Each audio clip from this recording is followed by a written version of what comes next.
நீங்க பேசுங்க, அடியனோட பேசுங்க டேடி. நீங்க பேசுகிற ஒவ்வொரு வார்த்தையும் இந்த பிள்ளைகள் பரிசுத்தம் அடையட்டும். அப்படியா நீங்கள் மாற்றினதுக்கா நன்றி, இயேசுவின் நாமத்தினால் பிதாவே, ஆமென், ஆமென். பாருங்க, நீங்கள் மனம் பொருந்தி செவி கொடுத்தால் தேசத்தின் நன்மையை ருசிப்பீர்கள். ஹல்லேலூயா. நம்ம முதலாவது என்ன சொல்றாருங்க ஆண்டவரே? மனம் திரும்பணும். எப்படிங்க? மனம் திரும்புதலுக்கு தான் கர்த்தர் இந்த வானத்தில் இருந்த பரிசுத்த சேரக்கூடாத ஒளியில வாசம் செய்கிற தகப்பன் இந்த பூமிக்கு வந்தார். நம்ம எப்படி மனம் திரும்பணும் என்றால், நம்ம எல்லாரும் ஒரு மாம்சமான ஒரு ரீதியில தான் இருக்கிறோம். நம்ம சில பாவங்கள், சில ஏதோ ஒரு காரணம் மாம்ச ரீதியில ஆயிடுவோம். ஆனா நம்ம அதவே நம்ம என்ன செய்யக்கூடாதுங்க, வழியில கொண்டு போக கூடாது. கர்த்தர் மன்னிக்கிறவராய் இருக்கிறார். இஸ்ரவேல் ஜனங்களை பார்த்து ஆண்டவர் ஏசாயா தீர்க்கதரிசிக்கு சொல்றாருங்க, இந்த வார்த்தை உங்களுடைய பிள்ளைகளுக்கு நீ என்ன செய் சொல்லுன்றாருங்க. என்னன்றாருன்னா, ஆண்டவர் பாருங்க, அவன் தவறு செஞ்சான்னு சொல்லிட்டு அடிக்கல ஆண்டவர். நீ மனம் திரும்பி என்ன பண்ணு, என்கிட்ட வா. உன் மனம் திரும்பு. உன் மனசுல இருக்கிற எல்லா கெட்ட கசப்புகள், வெறுப்புகள், பாவங்களை என்ன பண்ணிடு, விட்டுடு. இயேசு கிறிஸ்து, நான் ஒருவரே தேவனாய் இருக்கிறேன். இஸ்ரவேலுக்கு உன் தேவனாகிய கர்த்தர் ஒருவரே கர்த்தராய் இருக்கிறார். அந்த கர்த்தரை நீ என்ன பண்ணிக்கணும், பிடிச்சு கொள்ளணும். அவரை விசுவாசி, அவரை நம்பி வா என்று ஆண்டவர் ஏசாயா தீர்க்கதரிசி மூலமா சொல்றாருங்க. 20ஆம் வசனத்தை வாசிக்கலாம்.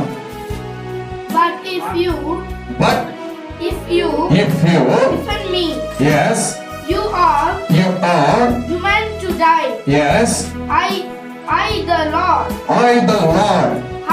How? Yes, hallelujah. தமிழ்ல ஒரு வாசிங்க. மாட்டோம் என்று எதிர்த்து நிற்பீர்கள் ஆகில் பட்டயத்துக்கு இரையாவீர்கள். கர்த்தரின் வாய் ஆமென் இதை சொல்லிற்று. ஹல்லேலூயா. யார் சொன்னதுங்களா? மனுஷன் நான் சொல்றீங்களா? கிடையாது. ஆண்டவர் அங்க சொல்றாருங்க. நான் சொல்றேன், நீங்க மனம் திரும்பி நம்பி விசுவாசித்து என் பக்கமா நீங்க வந்தீங்கன்னா உங்களுக்கு எல்லா ஆசீர்வாதமும் கிடைக்கும். உன் குடும்பம் ஆசீர்வாதமா இருக்கும், உன் பிள்ளைங்க ஆசீர்வாதமா இருப்பாங்க, உன் உறவு சந்தோஷமா இருக்கும், உன் வேலை சந்தோஷமா இருக்கும், உன்னுடைய குடும்பத்துல இருக்கிற எல்லாவற்றையும் மாற்றி நான் சந்தோஷமா அமைப்பேன். ஆனா நீ வர மாட்டேன், இயேசு எனக்கு வேண்டாம், நான் இப்படிலாம் பாவத்துல இருப்பேன்னு சொன்னா ஆண்டவர் சொல்றாரு, அவருடைய பட்டயத்துக்கு நீங்க என்ன ஆயிடுறீங்களா, இரையாயிடுறீங்களா. எப்படிங்களா? பட்டயம் என்பது எது தெரியுங்களா? அவருடைய வார்த்தைக்கு நீங்க என்ன ஆயிடுறீங்க, சாம்பலாய் பலியாயிடுறோம். அதற்கு நம்ம என்ன பண்ண கூடாதுங்க, ஏன்னா கொடுக்க கூடாது. ஆண்டவர் கோபம் உள்ள தேவனாக இருக்கிற, அன்பு கொடுப்பாரு, நேசிப்பாரு, அனுபவிப்பாரு, நம்ம எல்லா தேவைகளையும் சந்திப்பாரு.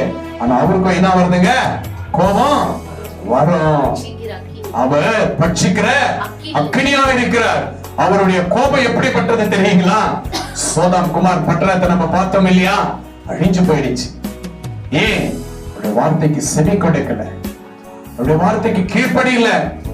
நோவா பேலை என்னாச்சுங்க, அவதான் அந்த 8 பேர் மாத்திரமே தான் ஆண்டவருடைய வார்த்தை கேட்டு அவருடைய கிருபை அவருக்கு கிடைச்சது நிமித்தமாய், கீழ்ப்படிந்த நிமித்தமாய் அந்த நோவாவுடைய பேலையில இடம் கிடைச்சுச்சுங்க. உலகம் அழிஞ்சு போயிடுச்சு. இன்னைக்கு தேவ பிள்ளையுடைய பேலை இயேசுவா இருக்கிறார். அவருடைய கரத்துல நம்ம நிக்கணும், நம்முடைய பாவங்களை அறிக்கை செய்யணும். இயேசப்பா, நான் தெரிஞ்சு செஞ்சனும், தெரியாம செஞ்சனும், நான் பாவி, நான் தெரியாம ஒருத்தரை திட்டேன், தெரியாம ஒருத்தரை நானு தவறா ஒரு இடத்துல மாட்டி கொடுத்துட்டேன், அவங்களுக்கு விரோதமா பேசிட்டேன், என் குடும்பத்துக்கு விரோதமா. அது மாத்திரம் இல்லை இயேசப்பா, உங்களுக்கே விரோதமா நான் பேசிட்டேன். பைபிள் வாசிக்கிறது இல்ல, செபிக்கிறது இல்ல, ஆலயத்துக்கு போல, இப்படி அநேக பாவங்களை செஞ்சுட்டேன் இயேசப்பா, அதற்காக என் பாவத்தை நீங்க மன்னிங்க இயேசப்பான்னு சொல்லிட்டு நம்ம மனம் திரும்பணும். என்ன பண்ணணுங்க? மனம் திரும்பணும். இயேசப்பா கிட்ட மனம் திரும்பணும். இயேசுவே, என் வாழ்க்கையில ஒரு மனம் திரும்புதல் கொடுங்கப்பா அப்படி நம்ம கேட்கும் பொழுது கர்த்தர் கொடுக்க அவர் பாத்திரராக இருக்கிறார். எத்தனை பேர் விசுவாசிக்கிறீங்க? நீங்க எத்தனை பேர் ஆண்டவர் கிட்ட மனம் திரும்பி உங்களுடைய பாவத்தை அறிக்கையிடுறீங்க? ஒரு அல்லேலூயா சொல்லலாமா? கர்த்தர் கிட்ட நம்ம பாவத்தை அறிக்கை செய்யும் போது அப்பா கிட்ட நம்ம இரக்கம் பெறுகிறோம். தன்னுடைய பாவத்தை மன்னிக்கிறவன் என்ன பண்ண மாட்டாங்க, வாழ்வடைய முடியாது. அந்த பாவத்தை விட்டு விடுகிறவனோ கர்த்தர் கிட்ட என்ன பண்றாங்களா, இரக்கம் செய்கிறவராக இருக்கிறார். வேதம் பாருங்க, அழகாக சொல்லப்பட்டது, மாற்றம் என்று எதிர்த்து நிற்பீராகினில் பட்டயத்துக்கு இரையாவீர்கள். நான் வரமாட்டேன் ஆண்டவர் கேட்டேன்.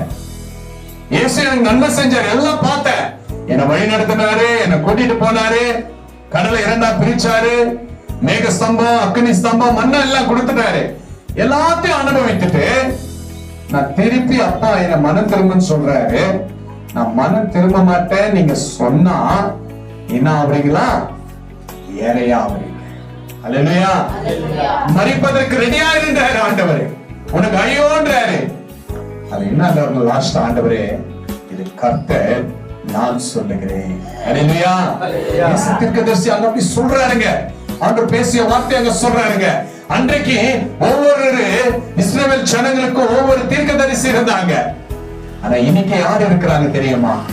உங்களையும் என்னையும் உண்மையா நேசிக்கிற நமக்கு வேற ஒரு தூதன் அல்ல, வேற ஒரு மத்திஸ்தர் அல்ல, ஒரே மத்திஸ்தர் நீயும் நானும் செபிக்கும் பொழுது ஆண்டவராகிய இரட்சகர் நமக்காக மரித்து கல்வாரி சிலுவையில் தொங்கின தேவன் மத்திஸ்தரா இருக்கிறார். நீங்க கூப்பிடும் போது உடனடியா கேட்கிற தேவனா இருக்கிறார். அவர்கிட்ட நம்முடைய பாவங்களை அறிக்கை செய்யணும், நம்முடைய தவறுகளை நம்ம அறிக்கை செய்யணும். அதுதான் வேதம் அழகாக சொல்லப்பட்டிருக்கிறது. ரோமர் 4ஆம் அதிகாரம், ரோமர் 4. Thank you father, thank you Lord. ரோமர் 4ஆம் அதிகாரம் 7ஆம் வசனத்தை வாசிக்கலாம். எவர்களுடைய அக்கிரமங்கள் பாருங்க, எவருடைய அக்கிரமங்கள் மன்னிக்கப்பட்டதோ எவருடைய பாவங்கள் மூடப்பட்டதோ அவர்கள் பாக்கியவான்கள். பாருங்க, ஆண்டவர் என்ன சொல்றாருன்னா, உன் பாவம் மன்னிக்கப்பட்டுச்சா, உன் பாவம் ஆண்டவர் கிட்ட ஒப்பு கொடுத்தியா, ஆண்டவர் என்னன்றாரு, நீ பாக்கியவான். அல்லேலூயா. யாருங்க நம்ம பாக்கியவான்? யாருங்க பாக்கியவான்? யார் சொல்லுங்க? நீதிமான். யாருங்க நீதிமான்? எப்படி நீதிமான்? இயேசுவுடைய கல்வாரி சிலுவையில ரத்தத்துல கழுவப்பட்ட நாம் எல்லாருமே யாருங்க? நீதிமான். அந்த இயேசுவை விசுவாசிக்கிற எல்லாருமே நீதிமானா இருக்கிறோம். நமக்காக மரித்து உயிர்த்தெழுந்த கல்வாரி சிலுவையின் ரத்தம் சிந்தின அவருடைய ரத்தத்தை, அவருடைய அப்பத்தையும் நமக்கு சரீரத்தையும் கொடுத்தாரே, அந்த சாப்பிடுகிற அவரை விசுவாசிக்கிற எல்லாருமே நம்ம யாருங்க? நீதிமானா இருக்கோம். 8ஆம் வசனம், எவனுடைய பாவத்தை கர்த்தர் என்னால் இருக்கிறாரோ அவன் பாக்கியவான் என்று தாவீது சொல்லியிருக்கிறானே. இது எது? புதிய ஏற்பாடு. ஆனா அங்க யார் சொன்னது என்றாருங்க? தாவீது சொல்லியிருக்கிறாரு. அப்ப கர்த்தர் இந்த இடத்துல எவனுடைய பாவத்தை கர்த்தர் என்னாது இருக்கிறாரோ, கர்த்தர் ஒரு பாவத்தை பார்க்கறது இல்ல. வானம் எவ்வளவு பெருசா இருக்குங்க, பூமி எவ்வளவு பெரிதா இருக்கு, அவ்வளவு தூரத்தை அவர் என்ன பண்றாருங்களா, பாவத்தை தூரமா பட்டு அவ்வளவு பெரிய ஒரு மன்னிப்பை சபை நமக்கு கொடுக்கிறவரா இருக்கிறார். அங்க பவுல் ரோமர் பட்டணத்திற்கு சொல்றாருங்க, இப்படி நமக்கு முன்னோர்கள் தாவீது சொல்லி இருக்கிறாரே, அதே தேவன் தானே இப்ப நான் உங்களோட பேசுறேன், அதே தேவன் தானே உனக்காக எனக்காக கல்வாரி சிலுவையில சிந்தினாரே, ஏன் இன்னும் நீங்க மனம் திரும்ப மாட்டீங்க? ஏன் இன்னும் இயேசுவை விசுவாசிக்க மாட்டீங்க? அவர் தானே நமக்காக மரித்தாரு, அவர் தானே நமக்காக உயிர் தெழுந்தாரு, நம்முடைய பாவங்களை சுமந்தாரு. அந்த கல்வாரி கொல்கதா மலையில அவர் அடிச்ச அடி நீங்க பார்க்கலையா? நீங்க காணலையா? அவர் மேல துப்புன காய் துப்புனதை நீங்க பார்க்கலையா? பிரியமான அன்பு தேவ ஜனமே, பவுல் அங்க சொல்றாருங்க ரோமர் பட்டணத்திற்கு, உனக்காக தான் அவர் மரிச்சார், உனக்காக தான் அவர் காரி துப்புனதை கூட தொடச்சுக்கினாரு. அவரை தள்ளுறாங்க, துணியை போட்டு கொட்டுறாங்க. உன்னை கொட்டினது யார் சொல்லு? ஏன் ஏசப்பா தெரியாதா? எல்லாமே தெரியும். அவர் செய்ய வந்தது நிறைவேறணும். என் பிள்ளைக்காக நான் மரிக்க தான் வந்தேன், என் பிள்ளைகளை நான் மீட்க தான் வந்தேன், என் பிள்ளைகளை ரட்சிப்பதற்கு தான் வந்தேன், என் பிள்ளைகளுடைய பாவத்தை கழுவ வந்தப்பா. உன்னுடைய பாவத்தை நான் கழுவ வந்திருக்கிறேன். அடி குத்து, ஈட்டில குத்தம் பொழுது ஈட்டி அப்படியே விழாவில வரும் பொழுது ரத்தமும் தண்ணீரும் கலந்து வருதுமா, ரத்தமும் தண்ணீரும் கலந்து வருது. அவர் காயங்கள், அவர் காயங்கள் நமக்கு சுகமாயிருக்கு. அவருடைய காயங்கள் நமக்கு எப்படியா இருக்குங்க? சுகமாயிருக்கும். ஒரு காயம் வலிக்கும், ஆனா அவர் வலியை தாங்கினு நம்மை சுகமாய் வைக்கிற இயேசு இந்த பாவங்களை அவருக்கு அறிக்கையிடணும், அவரை சொந்த ரட்சகரா ஏற்றுக்கொள்ளணும் என்றுதான் கர்த்தருடைய விருப்பமா இருக்கு. இதெல்லாம் ஏன் கிடைச்சிச்சுங்க? இதெல்லாம் ஏன் ஏசப்பா கொண்டு வந்தாரு? இன்னைக்கு ஒரு குடும்பத்துல நம்மளுக்கு முக்கியமானது எதுன்னு சொல்லிட்டு நீங்க யாராவது சொல்லுங்க. நம்ம குடும்பத்துல எது முக்கியம் சொல்லுங்க. அதுக்குள்ள சங்கீதம் 132 சங்கீதத்தை எடுத்துக் கொள்ளலாம். சொல்லுங்கம்மா. இங்க இருக்கிறவங்க யாராவது சொல்லுங்க. நம்ம குடும்பத்துல முக்கியமான நமக்கு எது தேவை நீங்க சொல்லுங்க. Thank you Lord. அன்பு சொல்லுங்க. கரங்களை தூக்குங்க. நன்றி ராஜா, நன்றி ராஜா, நன்றி ராஜா. எல்லாரும் கரங்களை தட்டி ஆண்டவரை மகிமைப்படுத்தலாம். நீங்க கரெக்டா சொன்னீங்க. நான் உங்களுக்காக கரங்களை கற்றேன். ஆமா பாருங்க, அங்க தாவீது சொல்லி இருக்கிறாரே என்று அங்க யார் சொல்றதுங்க? பவுல் ரோமர் பட்டணத்துல சொல்றாரு. எத்தனையோ வருஷங்களுக்கு முன்பாக இங்க சொல்றாரு பாருங்க. சங்கீதத்துல 32 சங்கீதத்தை சொல்றாரு. எவருடைய மீறுதல் மன்னிக்கப்பட்டதோ, எவருடைய பாவம் மூடப்பட்டதோ அவர்கள் பாக்கியவான். ஹல்லேலூயா.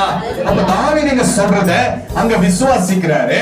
விசுவாசத்துடைய தேவன் இயேசு கிறிஸ்து அவரோட பேசுகிறவராக இருக்கிறார். அப்ப நம்முடைய பாவங்கள் மீறுதல் நம்ம என்ன செய்யணும்? கர்த்தரிடத்துல மன்னிப்பிட்டு நம்ம ஆண்டவருடைய சமூகத்துல தாழ்த்தப்படணும். தாழ்த்தப்படும் போது கர்த்தர் நம்மளை உயர்த்துகிறவராக இருக்கிறார். அதுதானே யாக்கோபுல சொல்லப்பட்டிருக்கிறது. கர்த்தருக்கு முன் தாழ்த்தப்படு, அப்போ நீ உயர்த்தப்படுவாய்.